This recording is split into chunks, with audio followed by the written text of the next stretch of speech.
Hey, what's going on, everybody? It is Bart coming at you with another episode of Obscure Mics. And today I have the myth, the legend, the fable, the Rode PODMIC. Yes, I waited 4 months for this thing to come out, and I finally have it in my possession. Let's talk about the microphone a little bit. It's a $99 microphone from who else? Rode. Meant to go with the Rode Podcaster. Doesn't mean it has to. The Rode Procaster, I'm sorry. I think this microphone will be great with any interface. So let's talk about what you get for $99 that is just absolutely amazing. One, build quality. This thing is a tank. It might be the heaviest microphone I've ever put on any stand or mount. It is heavy duty. Everything all the way down to the tightening. I mean, everything about it just feels like a slab of steel that if you threw this at somebody, they're injured. They're in bad shape. Even though it's small in stature, they're not going to be good for them. So the Rode PODMIC, it is a dynamic broadcast microphone. Man, it sounds awfully good. In my ears anyways, it sounds awfully good. Kind of has me wondering about my current mic setup. Like, do I get rid of one of those and buy 3 of these? Because I could sell one and buy 3. That's what Rode does. They give you great quality for the price. $100, man, and you could have this microphone here, which sounds better than a whole lot of broadcast microphones I've tried before. So Rode again knocks one out of the park.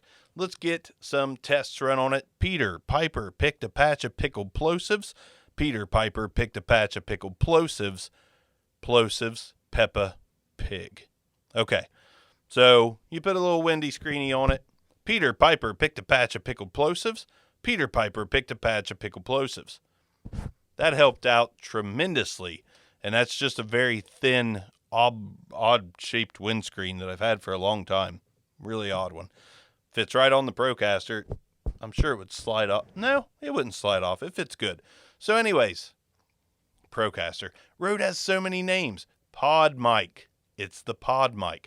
Let's get right up on the PODMIC and show you what it sounds like. If you get right up on the Rode PODMIC, this is what it sounds like. Not bad. Not bad at all. I still prefer it 6 inches off. That's what she said, but I think it sounds pretty dang good. So, the Rode PODMIC. 4 months in the waiting. Was it worth the wait? I think it was. I think this is a really good mic that I might just have to grab 3 of. Now, I will preface this.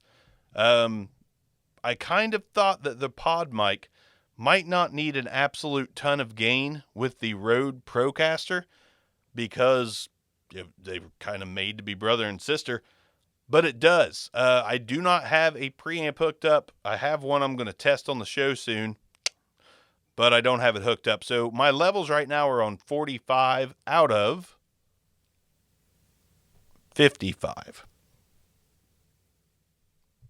45 out of 55. That's where I've got the gain set, so it is pretty gain hungry. And I know that because the Rodecaster will power the SM7B, and it needs right around 45 to 48 on the gain control to sound pretty loud.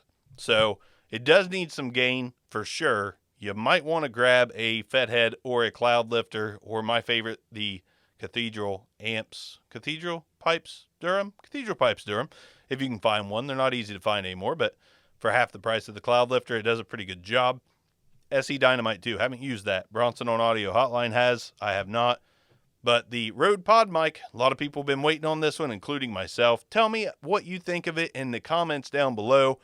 I think it's a winner. It's a green light all day for me. It's $100, man. $100 broadcast microphone that I think sounds not too shabby on my voice. So I've got a hard decision. I could sell one of my Aston Stealths. I have 3. And buy 3. I could buy 3 of these. So let me know. Watch my Aston Stealth video. I love that thing, but let me know. Rode PODMIC or Aston Stealth? Keep price in mind. Help the Back Row Fantasy Show and the Back Row Talk Show podcasts out.